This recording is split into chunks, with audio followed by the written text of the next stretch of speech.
Triste, azkenean horrela galtzea eta kopatik horrela geratzea oso gogorra izan da azken momentuan, oso gogorra izango da gaur gauean, baina azkenean badakigu larunbatean beste partidu bat dagoela eta taldea burua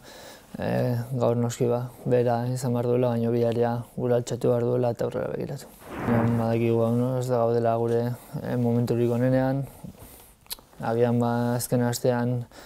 izan genituen 3 emaitza positibo eta gaur espero genuen beste bat izatea eta ez dugu lortu, gainera ez bakarrik ez lortu, baizik eta kanpoan geratu orduan kolpe gogorra da eta pasatu behar dena. Normala da triste egotea, sarrituta egotea, amorratua, azkenean jendea ona etorri da gaur animatzera eta taldeak ez du eman behar duen maila eman edo ez du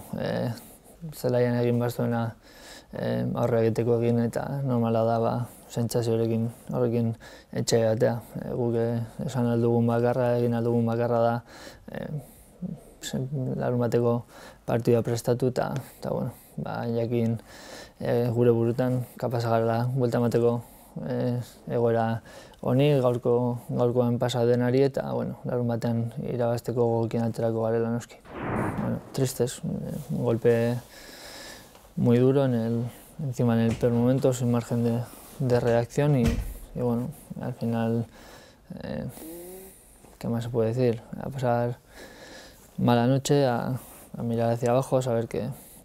algo así no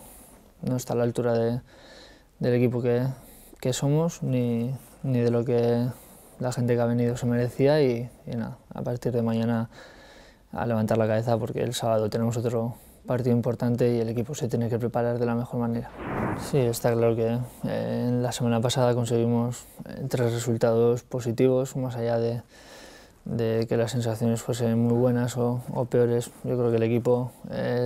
había mejorado, los resultados también podían haber sido mejores, visto lo visto en el campo, pero el equipo sacó 3 resultados positivos en 7 días y hoy esperamos seguir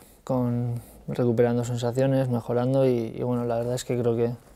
el equipo ha hecho ocasiones de sobra para ganar el partido, para rematar la eliminatoria, pero cuando no la cierras y estás a expensas de un gol, estás a expensas de cualquier rechace, de cualquier córner, de cualquier falta, de cualquier error y ha llegado en el peor momento.